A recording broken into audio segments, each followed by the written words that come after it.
In our podcast, Hearing the Unheard, Stories of Transformation, we discuss a variety of sensitive subjects such as suicide, suicidal ideation, self-harm, abuse, and faith crisis. Viewer discretion is advised. Hello, welcome to our podcast, Hearing the Unheard, Stories of Transformation, presented by Pause Wellness. I'm your host, Eric Stauffer, and I welcome our guest today, Jill Dickey. Hi, Jill. Hi, Eric. How you doing? Good. What are we going to be discussing today? This is going to be a follow-up on our last episode. So part two of talking about healthy boundaries in relationships. So this is a topic that's I get a lot of questions about it from clients. We end up talking a lot about boundaries in some of our sessions, especially in sessions with couples, because this is really important stuff to know for healthy relationships. And so in our last episode, we just kind of did a review of what boundaries are. We talked about psychological boundaries, healthy relational boundaries. We talked about the concept of separation of tasks. Do you remember doing that? Mm-hmm. And we're going to follow up and talk a little bit more. I think we ended up talking about kind of the metaphor of the skeleton and the skin. I know that sounds weird if you haven't listened to Yep. part one. This is going to sound really weird. So go back and maybe listen to that. But we were talking about some of our differentiation podcasts that we've done previous. And something that's really important for the development of differentiation in relationships is having a solid sense of yourself.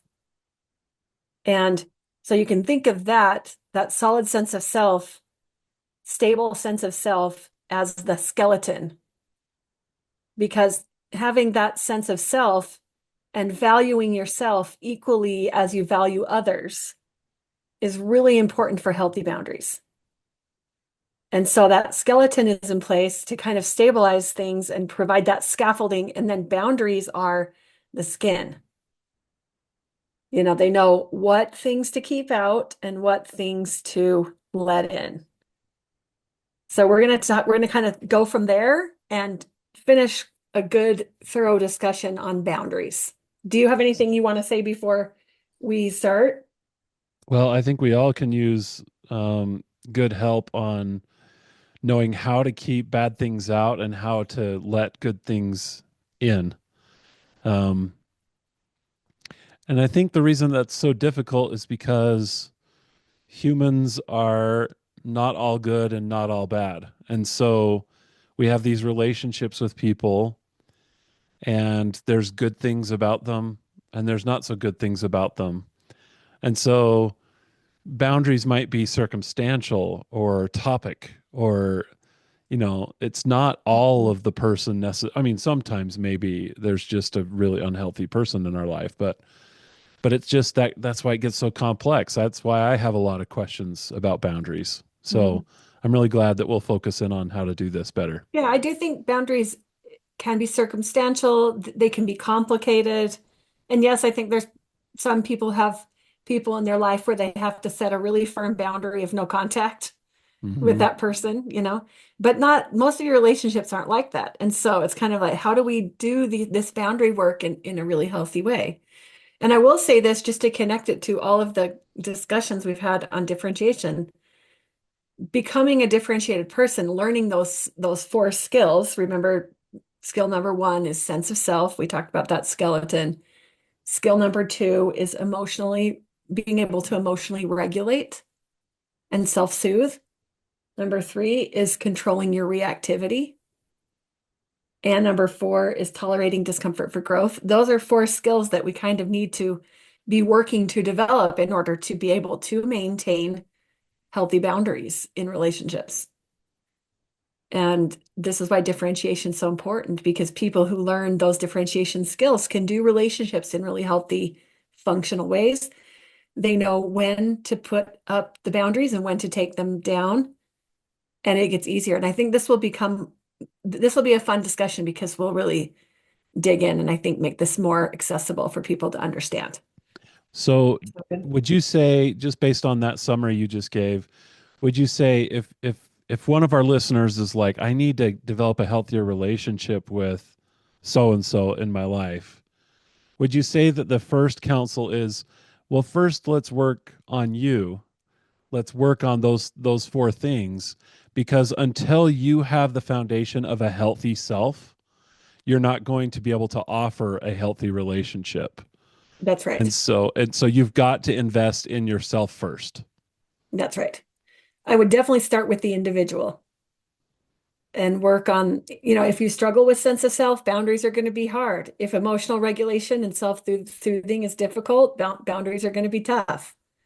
If tolerating discomfort is for growth is not something you can do, boundaries are going to be difficult. So I think that's great, Eric. I would for sure start with the individual and then kind of teach them how to extrapolate that out to healthy relational dynamics with people, which would include healthy boundaries. Which lends to why I think it's so important that we be patient with this process. If we're Hmm. wanting just one pill to solve it all, that overnight our relationships are healthy, it's just Hmm. not likely. We've No. got if we've got work to do on ourselves, that may take quite a bit of time to figure out Hmm. before we even know how to approach healthier relationships with others. Yeah. I think the practice of healthy boundaries is a practice Hmm. and something you have to practice doing. And it does require tolerating a lot of discomfort sometimes. Awesome. And we'll talk about that a little bit more. Okay, Okay. remember the opposite of differentiation is enmeshment.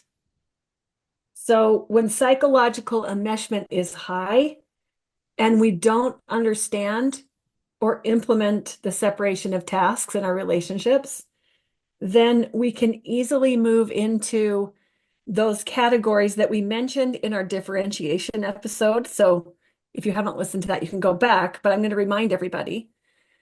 So, like I said, when we're psychologically enmeshed and we struggle with boundaries, we'll kind of fall into that holy trinity of blocking. That was the term that I used to describe these three categories. And I'll just remind everybody that when we're struggling with boundaries, we'll do behaviors in one of three categories. The first one is control. If we're struggling with boundaries, we will try to control other people, and either in overt or covert sort of ways. Another thing that we'll do if we're struggling with boundaries is we'll yield or people please in maladaptive ways. This isn't noble sacrifice or healthy service out of the best in us. This is a people pleasing behavior that's maladaptive, and we'll do that if we struggle with boundaries. And if we struggle with boundaries, we'll do something in a third category, and that's meaning we'll withdraw or disinvest in a reactive way. When we can't stay connected with people because our boundary work is shaky, then we'll do that withdrawal. Sometimes we'll have to do that reactive withdrawal and disengagement when we need to really stay engaged with the person. So those are kind of ways of thinking, do I do some of those things? And if so, maybe I need to work on boundaries a little bit. And what that would entail is that you would be working on those differentiation skills as well, the four that we just mentioned. So do you You have any know, questions? That was a lot. yeah, no, this is great. I don't want to take you off track here and or out of order, but Hmm. that third one, it just kind of raises the flag of just just as a society, we are increasing in isolationism. Hmm. Uh, because of the way technology is, the pandemic didn't help with this. And so where we're seeing more isolationism, that's one of the three things already. How can you give me the official title of that third one? That third blocker? Withdrawing and disinvesting. Yeah, It is it that the might same be, thing as isolationism? it depends on why you're doing it, Yeah. I would think. So, we may be struggling with, getting media or, doing things that kind of isolate us from others. And it could be a function of unhealthy boundaries because we don't really know how to do relationship very well and it's too overwhelming. And so this is our way of disinvesting and withdrawing from relationships. But it doesn't necessarily have to be that. It just might be like a stress coping mechanism, a Mm. habit, an addiction. something like that that isolates us because that's our coping strategy for just like general stress and things like that. Well, So, that and it maybe could be. maybe if we are using that third one, Mhm. um, our society makes it very easy today to do so. Yes. Yes, I think so. And so it would be if you do find yourself isolating quite a bit. I mean, some people are just introverted and they Sure. need a lot of time by themselves, and that's not unhealthy. But if you do find yourself isolating a lot and your connection with others is low, you might want to ask yourself, what's the mechanism underneath this tendency I have to isolate? And do I need to look at that? Because it is really important, Eric. I think it's good that you brought this up because connection is really important. It's very healthy to be connected to other human beings. And, introverts may be less, you know, less inclined to go out and be with a big group of people, but connection's still really important to introverts, and connection's an important thing. And so if you're lacking connection, it might be good to think about where you're struggling with that. Yeah. Does that help? I don't know if Totally. that's where you Yep. kind of wanted to go. Okay. 100%. Okay, there's an important point that I want to really flesh out as we're talking about this today, because I think boundaries get confusing for people in a certain way that I want to clarify. So, boundaries are about self-definition. And what I mean by that is boundaries are not about controlling others. People get very confused about this all the time. They'll say things like, well, you're not respecting my boundaries. You need to be doing what I've set up as the rules and you're not following them. Right. And we, that's not what a healthy boundary is. A boundary is about defining what you're going to do in a relationship to people in your life because you can only control yourself. That's the only control you ever have. So setting a boundary is defining what you're going to do in the face of another person's actions or behaviors. So you have a right to set a boundary, but the person that you're setting a boundary with has a right to cross it. And then you've got to follow through. But it's not about controlling another person. Now, part of the reason why that gets really confusing is that people feel controlled when you set a boundary. Hmm. Most people do not like having boundaries set with them. And so they'll feel controlled. And sometimes their response is, you're trying to control me. And if you're setting a healthy boundary in a healthy way, the answer is, I'm not trying to control you. I'm just trying to control me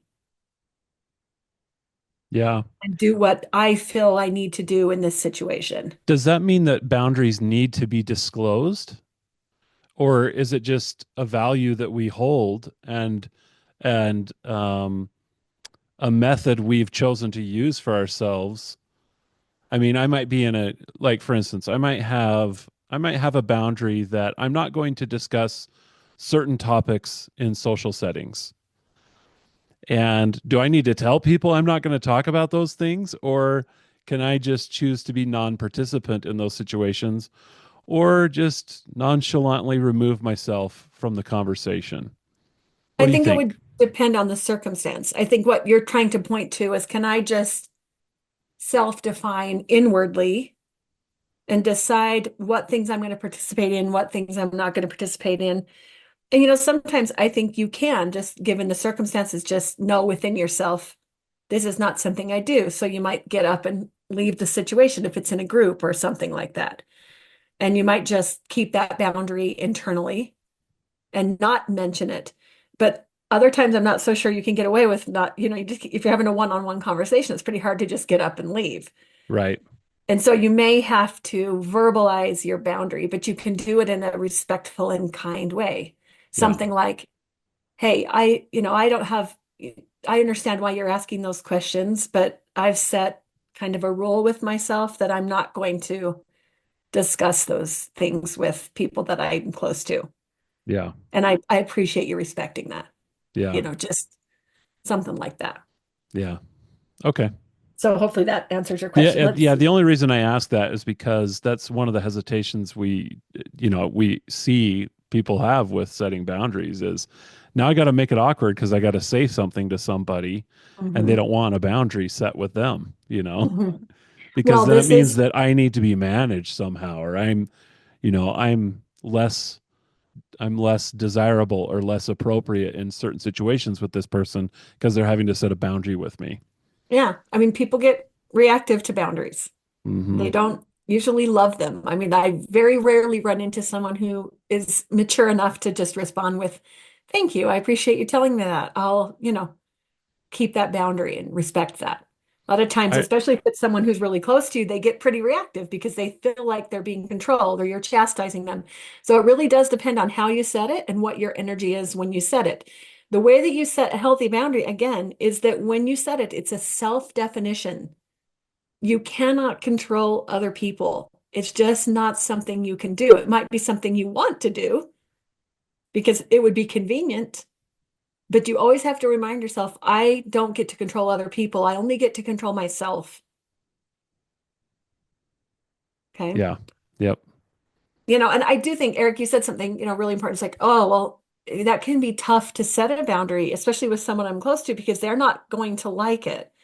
And this is exactly why differentiation is so important. This Hmm. is where it gets real, because if you can't tolerate that anxiety when you've, displeased someone else that you are close to, if you have a hard time self-soothing when they're not happy with you, if your sense of self is very dependent on the other person always being happy with you, see where boundaries get murky and hard to set.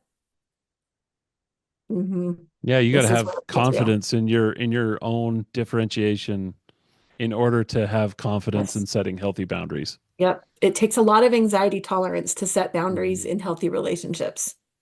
But it goes a lot more smoothly when you set them in healthy, self-defining ways rather than in an attempt to control others, because people don't like that. And they'll feel controlled anyway, but it's hard to argue with somebody who's just self-defining. Hmm. Uh, Yeah.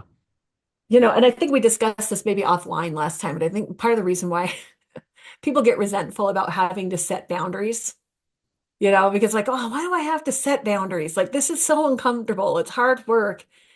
I think we just wish people would always behave in ways where we wouldn't ever have to set a boundary Hmm. with them. But you mentioned a little bit earlier, people are flawed. They're imperfect. They're not always on their best behavior. And we're not always in relationship with perfect people, like hardly ever, never. And so boundary work is just important if relationships are going to be healthy and stable, and if they're going to grow and be safe for both people to be in. And it You would be know, nice if everyone would just behave so well that we never had to set them, but that's not really how life goes. yeah, well, in many ways, it would be really nice, if we could recognize when someone is willing to set a boundary with me, it means that they trust that I can receive it well and respect it well for their well-being, rather Mhm. than just assuming that there's some flaw in me and that's why they have to set a boundary. If we could help each other in our own boundary setting, Mhm. we'd give each other the benefit of the doubt and we can normalize this a little bit more rather than being insulted by it. Well, I love that you're saying that because Eric, you're just saying this is what good relational work is. This is what I'm trying to do when I'm working with couples. It's helping people both to be mature and differentiated enough to both set boundaries and receive boundaries. Yeah. And we kind of talked about the differentiation skills for the person setting the boundary, right? But what about the person who, let's say your wife or your child, your adult child is setting some sort of boundary with you. You have to have those same differentiation skills in play in order for you to respect another person's boundary and respect their autonomy and their individuality enough that you receive that boundary in a healthy way, or you can at least discuss it in a healthy way without getting reactive to that boundary. So both people need to be working on those differentiation skills and that relational maturity in order to do boundaries well. Okay, so that's the important part I want to make is just remember, and this is the rule of thumb, you can't control other people. Yeah. This is about self-definition. Other people's choices are theirs always. It's your work. Separation of tasks means you know whose responsibility it is to do what. And I also think, not to hit this too much over and over, but it's kind of like, maybe I've shared this before, but I found that in my education background, where I'm getting observed a lot by administrators or students, and I'm receiving feedback on my work as an educator, it hurts less if I beat them to the punch in seeking improvement, right? So if I know something critical might be coming, if I ask for it, it's not going to hurt as bad as if they have to give it to me blindly. So if I'm being assertive in my growth, and I'm recognizing when people have to set a healthy boundary with me, and I say, you know what, thank you so much for letting me know about that. I need that awareness, and I want you to feel safe and respected in those circumstances. And so that's great. Thanks for the information. I'm going to work on that. Thank you. I mean, that's a really mature response. It's easier said than done, right? I'm Yeah. I'm just giving an ideal, but really, if we can develop that into a habit of this is how I'm going to respond to those situations, um, we might soothe it a little more for us. Might Mhm. not be as hard to hear. Well, again, it takes that healthy sense of self to accept another person's boundary, an ability to regulate your own emotions, because sometimes it's uncomfortable to be on the receiving end of somebody else's, self-defining, especially when you don't like how they're self-defining because it affects Hmm. you, you Hmm. know. And you've got to be tolerating a lot of emotion in you not to react and respond. So again, differentiation skills, you can't go wrong with Yeah, those. that's great.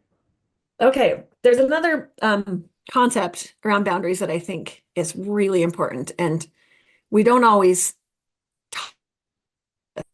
And this comes from the work of Terry Real, who is the relational life therapy creator and a person I've trained, done his trainings.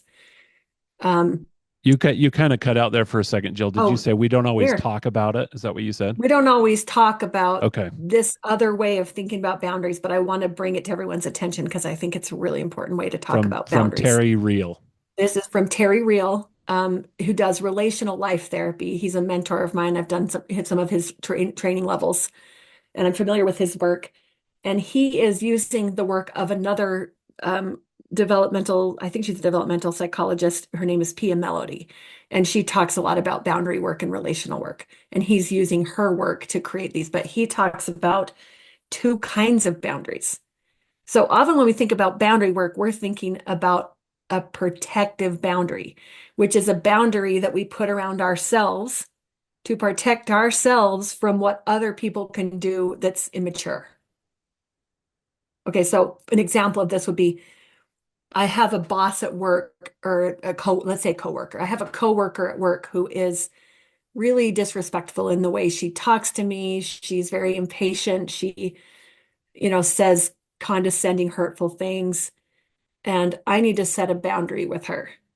That's a protective boundary. Hey, I'm happy to work with you. I enjoy working with you, but this way of communicating with me isn't acceptable. So if that continues, this is what I'm going to do. Okay, that's a protective boundary. And a lot of times when we're talking about protective boundaries, we when we talk about boundaries, that's what we're thinking about is how do we set boundaries to protect ourselves. But there's another kind of boundary that Terry Real talks about, and this is again from the work of Pia Melody, where she says another really important boundary work to keep in mind is what we call containing boundaries.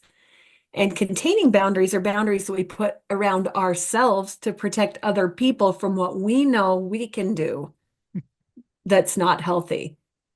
So this would be if I know I have a temper and I tend to lose it with other people and I raise my voice and I say unkind things and I yell.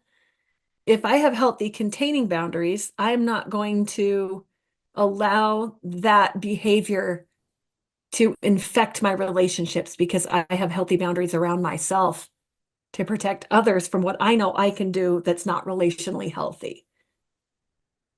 Okay, so Eric, any thoughts on those two kinds of boundaries? Because to have healthy relationships, you've got to have both at play.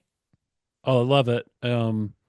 I I didn't mean to giggle, but it is true. Like, hey, I have this tendency, and because I care about you, I'm going to give myself a boundary that I don't want to be insulting, and I don't want to be unkind. I don't want to lose my temper, whatever it is. And the more this goes back to, that's why differentiation is so crucial.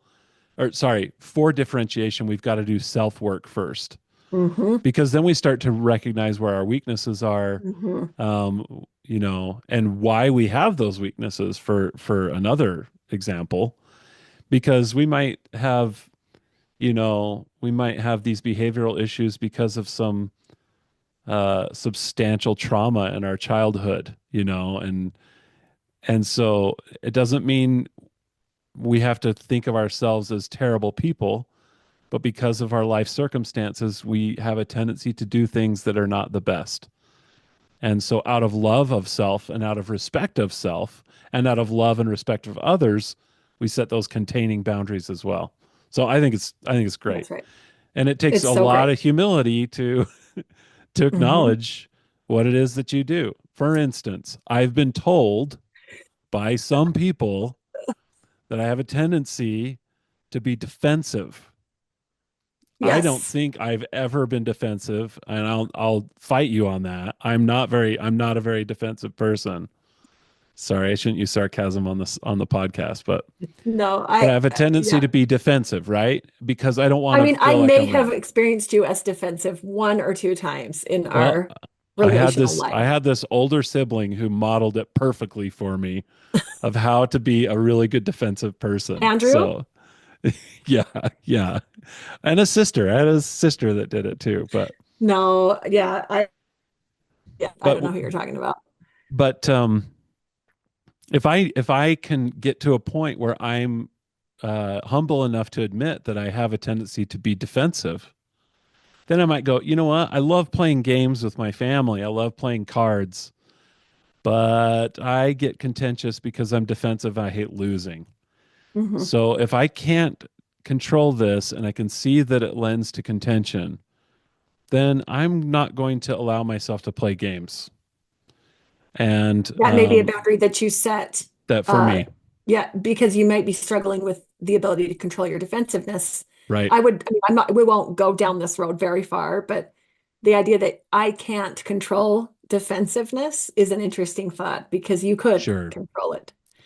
Well, of course, but I'm saying, Mhm. is that not the same concept of It would containing be, I mean, I would boundaries? think of it like this. If you're working on differentiation, it's like, I'm going to go play this game and I'm going to practice controlling my defensiveness because I know it's a choice I'm making to be defensive and I can choose not to be. And so, what would be great is to go and practice and play the game and make a commitment to yourself that you're going to have healthy containing boundaries as you play the game. And you're going to control you're going to tolerate the anxiety that's going to build when you are going to choose not to be defensive when you feel like being defensive. I mean, that's how I would have done it, but I've Mhm. been told that my defensiveness is uncontrollable. And so I just assumed that it was an uncontrollable thing. Well, So so it, just well, kidding. I don't want to go down that road, but Yeah, you're it's good. very convenient to have a narrative of I can't control my defensiveness, Sure. right? Yeah. Because then you can get Or away I with can't it. control anything. Hmm. It's convenient for Hmm. not having to take ownership for our Hmm. choices. Hmm. So you can if you choose to, right? And that is practicing healthy containing boundaries. Now, Eric, the important thing is you kind of pointed to this. I can't remember exactly how you said this, but healthy boundaries are set in a place of equality, a horizontal relationship of same as. That's how Terry Real would say it. I matter and you matter equally. And so, because I love myself and I matter, I'm going to practice those protective boundaries that protect me from where I know others can violate my respectability as a human being. And if I know that other people matter just as much as me, I'm going to protect, I'm going to practice that containing boundary that keeps places where I know I can go and be dysregulated that could possibly hurt and infect them. I'm going to keep that at bay. I'm going to control that because you matter too. And see how that we all matter and we're all equally valuable, me and you, is the center, the epicenter of healthy relationship and healthy boundaries. It's that belief and understanding that we all matter equally. So let me ask you this. Okay. Can your containing boundaries or the other boundary, can they switch based upon who it is that you're interacting with? Oh yeah, So for for sure. So, instance, I was just oh, go going to ahead. say like I might never have a problem with defensiveness with my wife, but I might always have a problem with defensiveness with my mother or my father Yes, or something for like sure. that, right? Hmm. So so maybe it changes there and I have containing boundaries for myself when I'm with certain individuals, but it doesn't always Hmm. have to be universally this is my boundary for everyone kind of a thing. Yeah, and yeah, it depends on the relationship. I may never lose my cool at my boss, right? But it might be really easy for me to lose my cool at the people in my house. And so I need to keep a stronger eye on my containing boundary at home. Mm, Probably not so problematic, but maybe my boss is disrespectful to me. right. And so I may be, she isn't, and I have two bosses and they're great. So that's not, but they may, it's hypothetically, then I may need to regulate and set a healthy boundary with my boss. Now that can be tricky because they're your boss. So this is not easy work to do, Yeah. but it's important work. So two kinds of boundaries, containing and protective. So I'm gonna talk to you about a way of thinking about boundaries that can kind of give you a visual. And I want you to imagine three houses. Okay. The first house is beat up and broken down, lots of holes, needs paint, is sagging, nothing's attended to. The plumbing is screwed up, the electric is going bad, the windows are broken out. The fence around the house is broken down and the gate's broken. Okay, this is a person, I want you to imagine that house and relate it to a person who has a real struggle with protective boundaries.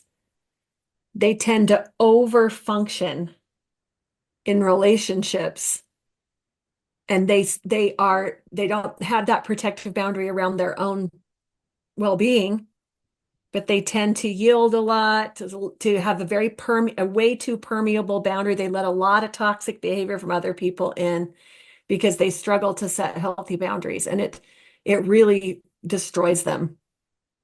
And it's very difficult for them to help function in healthy ways because they're over functioning for others.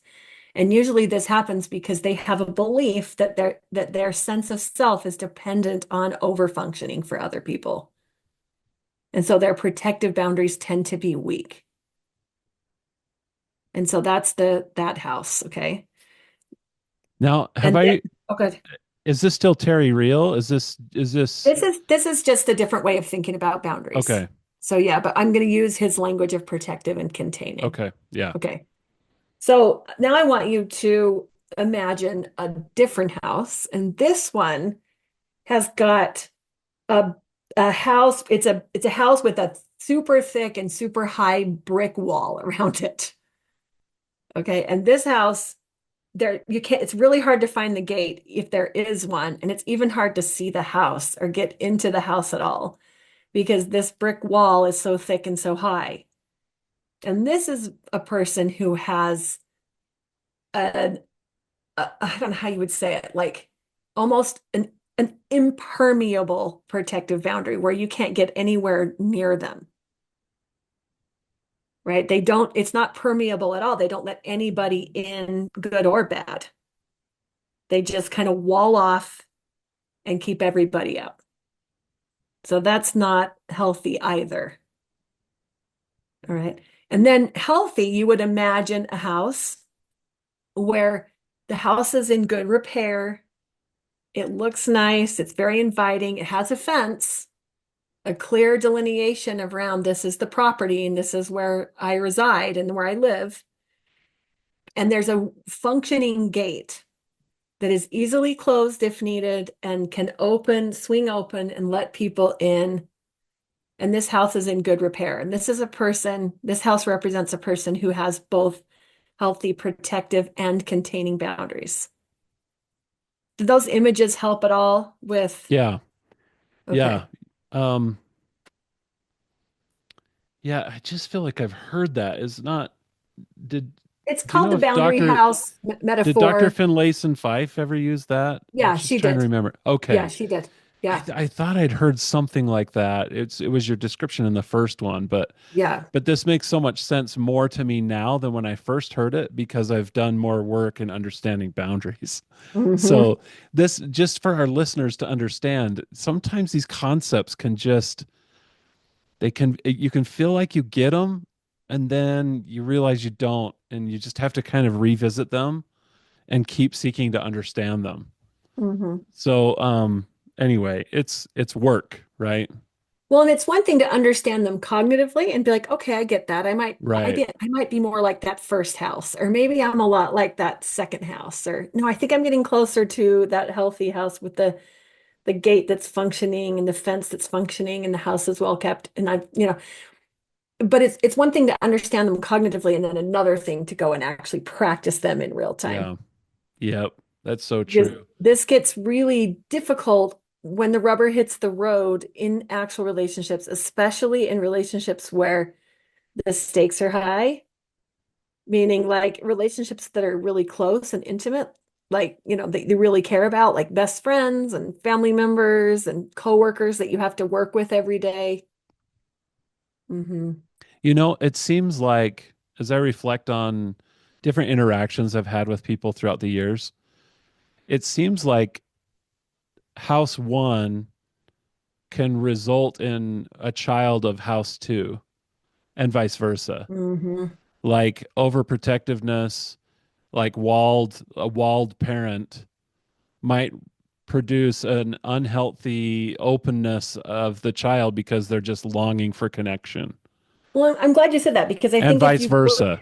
yeah, if you look back, and this is not me blaming parents, it's just, family systems are family systems and they're not always perfectly functional. So sometimes you can look back in your family of origin and you can say, how were boundaries handled in Hmm. my family? And where did we struggle with boundaries at home? Because if those are the struggles I had then, I most likely have similar struggles like that. For instance, Eric, it's interesting about that because I think I had a note and I just didn't look at it. But um, for instance, the over functioner, the one that has the broken down house, Yep. these are often people who had, this is what I see in my practice. These are often people who had avoidant, distant parents Mm, that were see? hard to connect to. Yeah, so like number house Mhm. two And created house house one. two had intrusive, demanding, Hmm. controlling parents who had poor containing boundaries. Hmm. And so in order to protect themselves from an overbearing parents, they had to put up a wall. Oh, that's interesting. That's what they did to kind of survive in that situation and to hold on to their autonomy when it was under fire, right? And other people, they learn how to they would do that people pleasing and that over functioning because that's the only way they could feel like they were getting connection from a distant parent that was hard to connect to.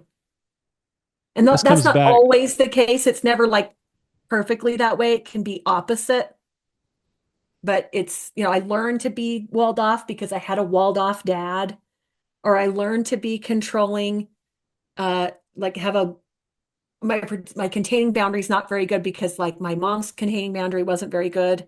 So you can match them or you can kind of do the opposite of what your parent did to try to manage yourself in your This is early a stages of this is development. another shout out to being aware of dichotomous thinking, right? Binary mindsets. Mhm. Because in our society today, we love to turn things into opponents of each other, right? This Mhm. concept versus this concept. And these three houses are the great demonstration of balance is the goal here. It's not, Mhm. hey, this is go to this extreme. And if you disagree, then you go to this extreme. The Mhm. healthiest thing is to create a balance Yes. in boundary uh, containing boundaries and in other boundaries.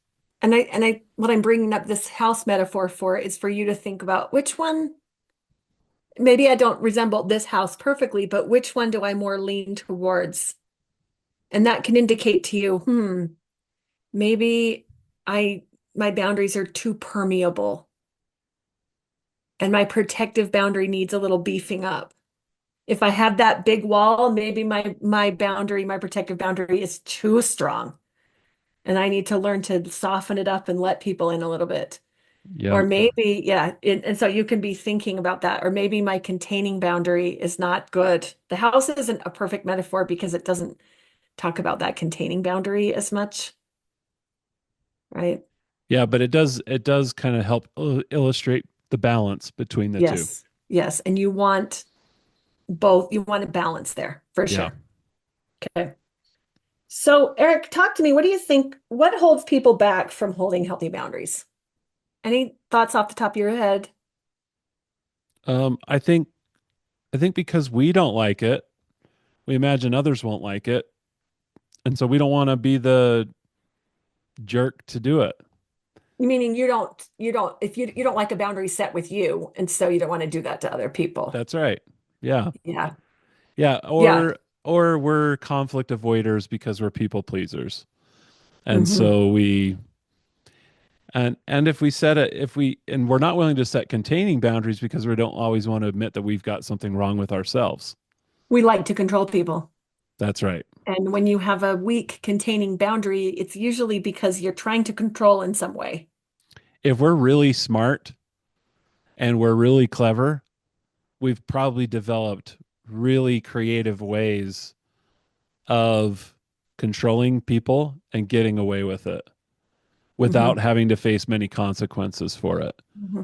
which is really scary because it can create, you know, um, narcissism Hmm. and way more problems. But just because you're really good at something doesn't mean that it's right. Yeah. Well, we are quite adaptive creatures, right? And if we learned adaptive ways of surviving when we were less mature, we just bring those with us and we Right. get really creative about it. And, if you really wanted to dig into that, I've got some really good frameworks for doing that, for looking at how creative and adaptive we can be at working in those three categories of blocking. We Yeah. get really creative at controlling, we get really creative at people pleasing and yielding, and we get really creative at withdrawing. Yeah. Mhm. And so you're right, you named a few things. So you named one that I want to kind of focus on for a second. One of the biggest worries that I hear from people who tend to need work around protective boundaries, they let too much shenanigans in from other people, and they're kind of that broken down house.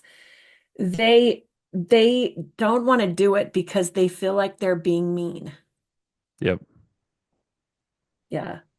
It's almost like the culture of kindness has, I don't know. I just Hmm. feel like the culture of kindness, we might think that setting a healthy boundary is unkind, when in reality, it might be the kindest thing of all That's right. because it's kind to be healthy. Yes. It's kind to not continue in behaviors that could end up exploding on you one day Hmm. and someone realizing they've been controlled by you their entire life and now they hate your guts and they don't want anything to do with you. Yeah. So you're pointing to some really big things in that comment right there. The first one is I like to distinguish with clients between being nice and being kind. We kind of have Yeah. a nice culture, like let's always be nice. Yeah. And I want to be seen as nice, and I don't want to be mean. But I want to say, what's kind though? And I think one of the questions you can ask yourself is it, if I really want to love another person and I want to be kind to them, is it kind to allow them to do this to me? Is it good for them to just get away with doing this without me standing up for myself? Am I being kind to myself? Am I really being kind to them? Yeah. You know? Yep. And what else was I going to say about that? I just kind of blanked there for a second. Oh, I know what it is. You said, they could just go through their whole relationship thinking that you were happy with them, and then one day you're like, I hate you. I don't even Hmm. like you because when you have weak protective boundaries, what tends to build up is a lot of resentment in you.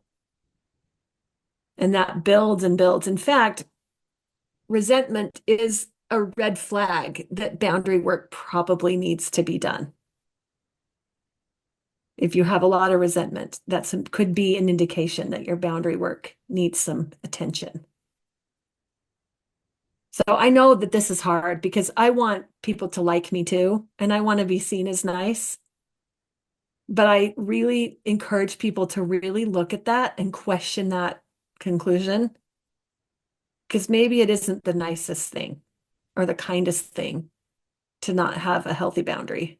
Again, you can't make someone treat you well, but at least let them know that it's not going to be accepted. So let me ask you a question then.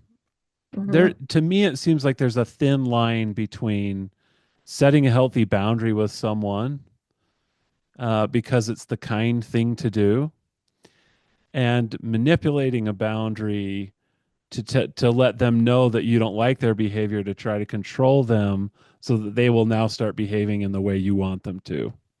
Yeah, this is what we're talking about in that very important understanding that You can't control someone else. you can attempt to, Yeah. and every once in a while you might get compliance, but do you have control of them? Do you No. ever have it? You don't really. That's the biggest flaw in a controlling person's thinking Hmm. is that their ability to control shows how good they are or how Hmm.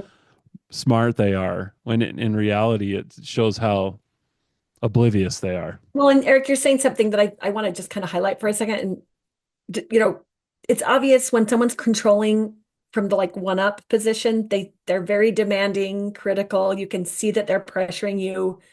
It's very clear that they're being controlling in the overt sense. But people can control covertly. Oh yeah. Okay. And so people can even control from the one down people pleasing position. Hmm. That is control. The martyr Yes, you're trying complex. to control how people see you, whether or not you're liked. It's an attempt at control. So that's another way that you can think about Do that. you think uh hypochondria is kind of stems from that kind of philosophy? Kind of just being sick all the time kind of thing. Yeah, I'm in need and Could it's an be. exercise of control. It could be. That's a really tricky one because Sorry. oftentimes that's not even in the awareness of the person. Yeah. If it is that, Well, that's a isn't tricky one. So that's a whole thing to and that's unpack. what's so Yeah. tricky about a narcissistic controlling person. Hmm. They're probably not very aware of it either, Yeah, probably not. And I unfortunately. don't, that the hypochondria one that, like being sick is a benefit. That's a Yeah. hard one because Yeah. yeah, that's a whole thing. Like that's a whole even Above our pay diagnosis. grade Yeah. on this podcast. Above our pay grade in this particular one, but yeah, it's possible. Okay, so a couple other things about the challenge of setting boundaries. I want people to be thinking, because I'll tell you another thing that's really tricky for boundary setting is validation dependency. And this is what differentiation is trying to help us break free of. Remember, we talked about validation and how much we like it. We're all pretty much addicted to validation. It feels so good. We're, validation gluttons. We love it. How good But am I at not needing to seek validation? you're getting better. You're getting better. Oh, thank you. Oh, I'm that's so nice. encouraging It's so you. nice to hear Uh, that. Thank you. yeah, right. And again, I'm not demonizing validation. Validation is fine to get. I hope you get a lot of it in your life, and it's okay to validate others. But if you're dependent on People feeling good about you, people praising you, people not being unhappy with you, boundaries are going to be pretty stinking hard to set Yeah, or that's containing or definitely protective. It's that's really tricky. that's definitely one I got to work on. I really Mhm. do. Well, this is where that differentiation work really centers, right? Because in differentiation, we're breaking ourselves of that validation dependency. So what I need to do is just like intentionally disappoint people. And then I Well, just cold turkey this thing real fast. I don't know. I think you'd probably be able to come up with plenty of situations where you might disappoint people without trying to No, look for it no, intentionally. I'd have to do it because there's just no other way. I've got to intentionally disappoint someone. Well, you can go train that way, I guess. I don't Yeah. know. I think people here will all find plenty of ways to disappoint others, without having to seek it out. Immunotherapy. We're going to Uh-huh. just dive in. Exactly. Inoculate yourself. Yeah, that's right. Okay, another one that can be really tricky about setting a boundary is, remember, it's self-definition. I'm defining, you're free to do anything that you choose to do, other person, because I know I can't control you. I'm not in charge of you. You are your own person. Your actions, behaviors, attitudes, those are all yours. They're not mine. This is separation of tasks, right? My task is to define who I am and who I'm going to be in the face of another person's behavior. Now, what can be really tricky about that is a lot of times people will throw out empty threats and say that they've set a boundary because what they do know is that they're not really going to follow through on what they say. Because sometimes it's easy to say what you're going to do and harder to actually do it. So do not set a boundary around a behavior that you're going to do if you're not going to follow through It's like Phil with that Dunphy boundary. saying he's going to cancel Christmas. Oh, Yeah. I'm canceling That's Christmas. I I'm would say canceling Phil Christmas. Dunphy is attempting to control. Oh, yeah. He's not setting an actual boundary. Yeah, No, he's a good example. everyone knows he's not going to follow through, including his Yeah, kids. exactly. That's why it's ineffective, right? Because Yeah. they're not going. And again, that can feel like you're trying to control someone. It really, I've been there. I know what this feels like inside my system. It's like, oh, it feels like I'm trying to control somebody.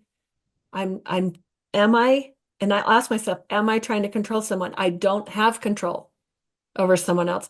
I'm just self-defining. This is what I'm going to choose to do if this behavior continues.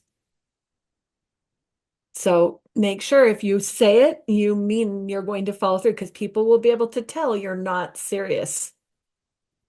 Yeah. Mhm. And then the other one is, our egos.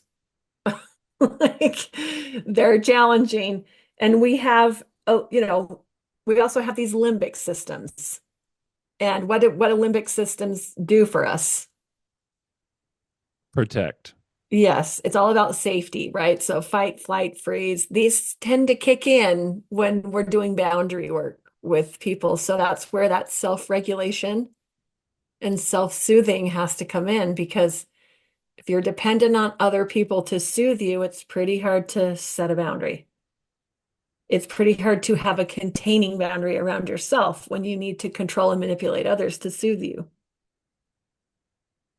Hmm. I wish we would, I wish we could make it more widely accepted that the limbic system has a purpose, but it isn't always correct.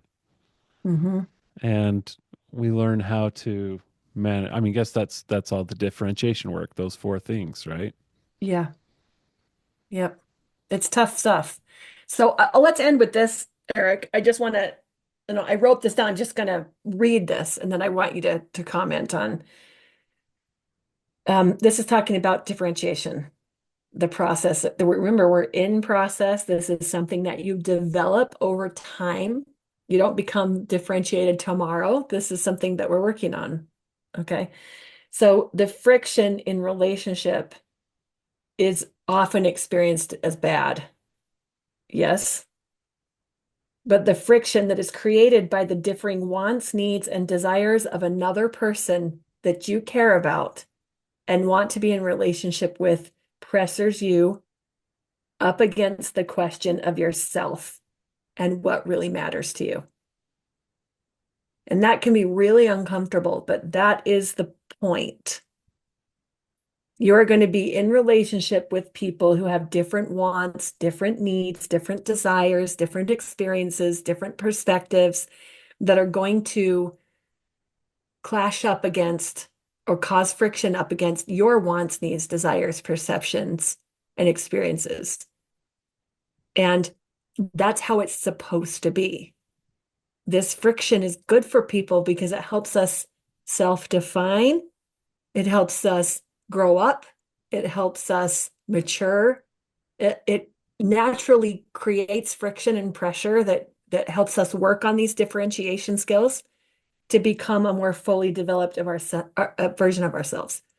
This is the beauty of relationships. So boundary work is developmental work towards maturity and healthy relationships. And again, that core piece is knowing your own value and the value of others as equal.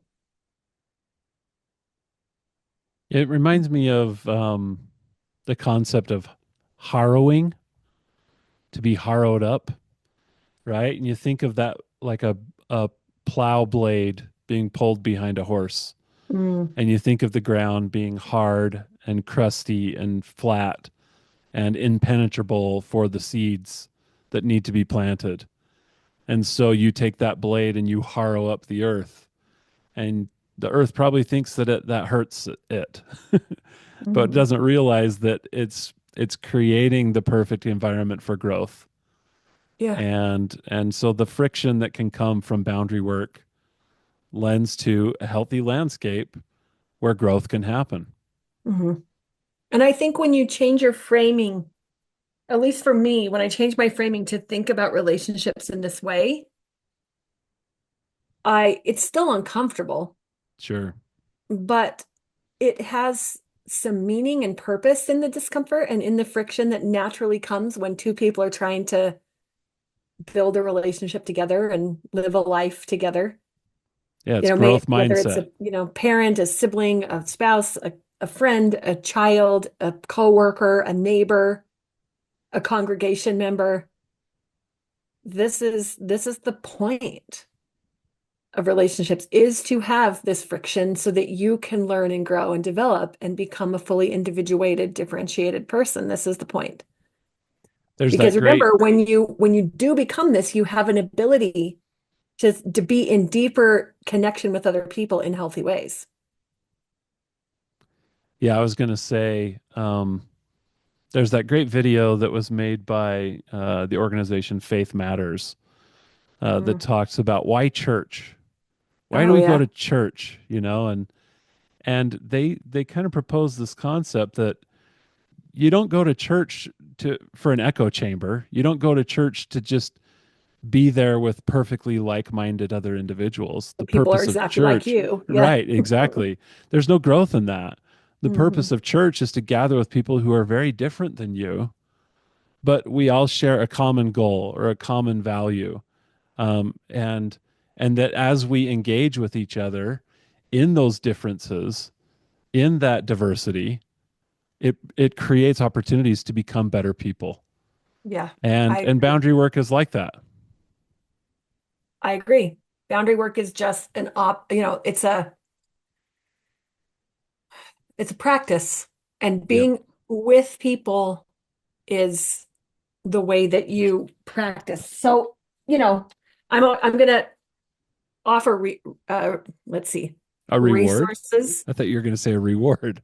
I want a I'm gonna offer reward. a reward for everybody who phones in Yeah. to tell me a time where they did either containing or protective boundaries in a healthy way, and you get a free book. Yeah. No, I'm just kidding. I am going to offer some resources though that I really like. The first Awesome. one is sorry, I'm going to look this up because I want to get the right. I'm probably going to say the names wrong. And we usually have Jackson put the Yeah, we'll links link him in the show notes. in Okay. the show The notes. first book I'm going to recommend is, and we talked about this one earlier, is The Courage to Be Disliked. The Japanese phenomenon that shows you how to change your life and achieve real happiness. It's ironically a boundaries book. I'm gonna butcher these names because they're Japanese and I don't know if I'm saying it right. Like Kishimi and Koga. Those are the two authors that did that one. Um, the other books that I really like, there's one that's really quite popular. It's called just Boundaries, and it's by Henry Cloud and John Townsend. Maybe a lot of people have heard about that one. Another one I really like is called Set Boundaries and Find Peace, A Guide to Reclaiming Yourself by Nedra Glover Tawwab. And another one that I like just for people who tend to have that struggle with protective boundaries in the people pleasing way is a book called Not Nice. Stop people pleasing, staying silent and feeling guilty, and start speaking up, saying no, asking boldly, and unapologetically being yourself. And That's this the is by, title? yeah, it's really long. Like a paragraph. I know. Just think of it as Not Nice. Just look up the book, Not Not Nice, nice. by Dr. Gazapura. Okay. So I'll just throw those out there. And then, of course, we'll link them in the show notes. Awesome. But those are some really good books if you want to do a deeper dive into boundary work. That's So, great. You're yeah. always so good at providing good resources for our listeners, Jill. Thank you for doing that. Well, I never feel like I think podcasts like this are introductory, Yeah.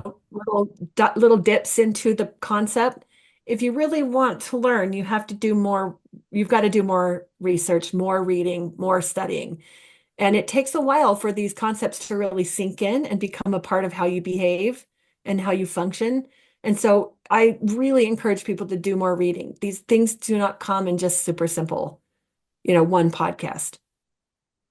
Well, and we've talked about that with the founders at Pause Wellness that okay, these we have two types of podcasts at Pause Wellness. It's the series with you where we're talking about mental health concepts in depth, and then we have these interviews. And I keep talking with them about how we need to have a balance between both of them because the stories present the connectedness and the application scenarios where these things can be implemented and giving real life, face to the challenges that people are experiencing. Hmm. But really, if we want to get better, we've got to do the work. And that's why the podcast interviews with you are so important. Is I think that we're learning how to do the work and you can't solve them just in podcast interviews. You've got to Mm-mm. do them. You can't solve them just on the interviews you and I are doing. It's going to require more, and so having more tools and more resources is going to be crucial for people. So, thank you for your preparation, Jill. You're welcome. I mean, I'd like to say that human growth is easy and natural, and it's not always. Sometimes it takes some deliberate and intentional learning. Yeah, it's And that quote that you'd never heard before. There's no growth in the comfort zone and no comfort in the growth zone. yeah, exactly. Yeah. Well, Well, Eric, it's thank you always so fun much. to, yeah, Yeah, discuss this with you. And boundary work is, really important. So, sounds good. Thank you great so place to much, go. Jill. We'll catch you on the next one. Okay, we'll see you All next right. time.